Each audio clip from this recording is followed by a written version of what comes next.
네, 안녕하세요. 이제 115페이지 역함수의 미분법과 117페이지 이계도 함수에 대해서 발표하게 될 2학년 13반 19번 이명환이라고 합니다. 자, 그럼 이제 먼저 역함수의 미분법에 대해서 알아볼 텐데요. 이제 여기 미분 가능한 함수 fx가 있습니다. 그리고 이 fx의 역함수를 gx라고 했을 때 fx를 미분하여 보겠습니다. 그럼 fx를 미분한 게 f'x 또는 dx분의 dy 그리고 gx를 미분한 게 g'x 그리고 dy분의 dx가 되는 것을 알 수 있습니다. 근데 여기서 되게 불편함을 느끼시는 분이 몇 분 계실 것 같은데 제가 위에 조건에서 딱 한 가지 조건을 안 써놓은 게 있는데 혹시 아시는 분 있나요? 아, 맞습니다. 이 fx가 역함수를 가지기 위해서는 1대1 대응인 함수가 되어야만 합니다. 중요합니다. 이게 안 되면은 역함수의 미분을 구할 수 없습니다. 자, 그럼 이제 이 역함수의 미분법을 한번 알아보도록 할 텐데요. 이 교과서 밑에 나오는 증명법과 제가 가져온 저번 시간에서 배운 합성함수의 미분법에 활용한 증명법 두 가지를 준비해 왔는데요. 일단 교과서에 나온 증명법은 이 f 그러니까 fx를 미분한 식 dx분의 dy를 이제 리미트 델타 x는 0으로 갈 때 델타 x분의 델타 y로 바꿀 수 있고 이제 델타 x분의 델타 y에 각각 분자와 분모의 델타 y를 나눠주게 되면은 리미트 델타 x가 0으로 갈 때 델타 y는 델타 x분의 1인데 이 델타 y는 델타 x가 0으로 갈 때 같이 0으로 갈 수 있습니다. 그래서 이때 이제 이것을 델타 y로 바꿔주게 되면은 이제 리미트 델타 y가 0으로 갈 때 델타 y분의 델타 x분의 1이 나오게 되는데 이 식은 이제 dy분의 dx분의 1이라는 식으로 나타낼 수 있고 이 식은 즉 이 gx에 미분한 것이 분모로 가게 된 역수의 값을 취하게 되는 것을 알 수 있습니다. 그럼 이제 합성 함수에 대해서 이제 증명을 한번 해볼 텐데요. 이제 합성 함수의 가장 기본이었던 합성 함수의 기본이 아니라 역함수의 기본이었던 본래의 fx 함수와 그리고 역함수인 gx 함수를 이렇게 합성을 했을 때 x의 값을 가지는 것을 알 수 있습니다. 그럼 이 식을 전체를 미분하게 되었을 때 이제 그냥 이렇게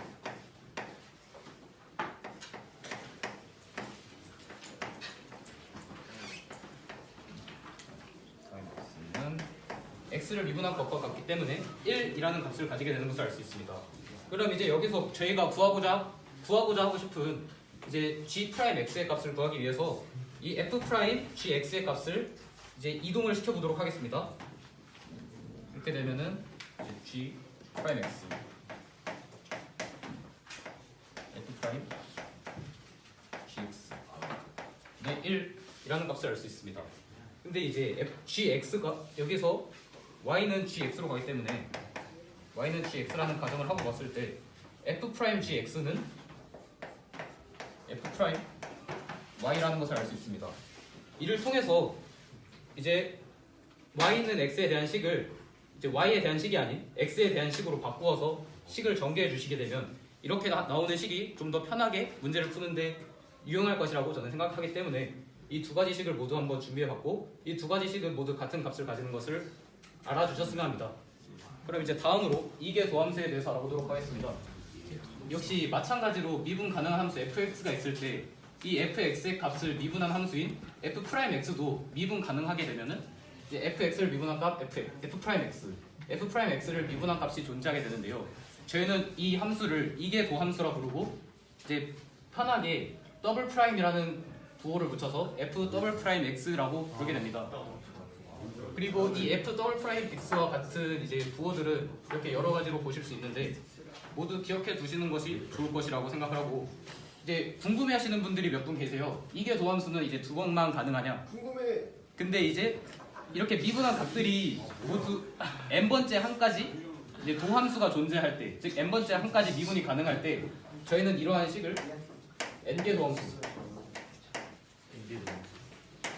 n개 도함수라 부르고 그리고 이것을 기호로 여기 보이는 더블 프라임을 변형해요. f의 n 프라임 x, y의 n 프라임.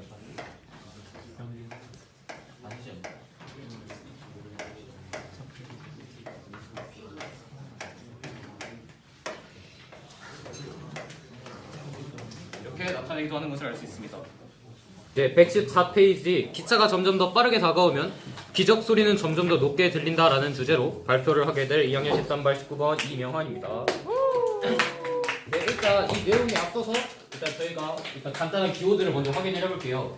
일단 저희가 이번에 이렇게 발표를 하게 될 때 시간을 t, 기차의 속도를 v, 실제 진동수를 n, 관측자에게 들리는 진동수를 n1, 공기 중의 소리의 속도를 c라고 놓고 이제 발표를 시작하도록 하겠습니다.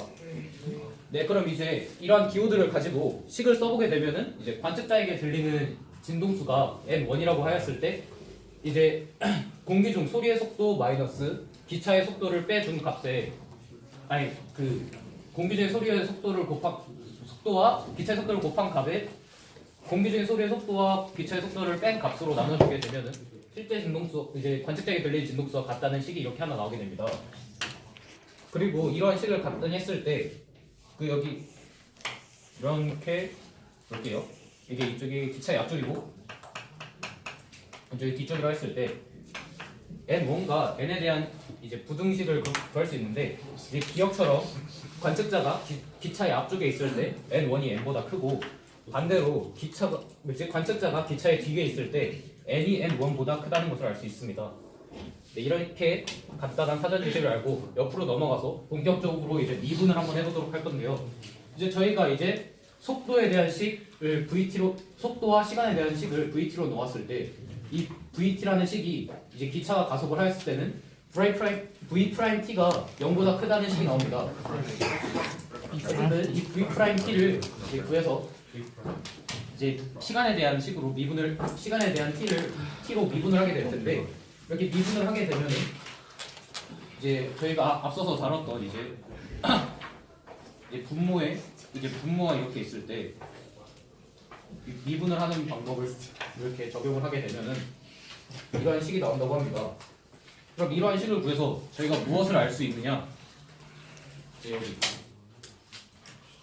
이제 VT의 범위가 0보다 크고 C보다 작을 때 VT와 방금 미분했던 DT분의 DN1은 이제 어떤 관계임을 알 수 있는데 이제 저희가 이런 범위 안에서 비례 관계라는 것을 이런 식을 통해서 구할 수 있다는 것을 알 수 있습니다.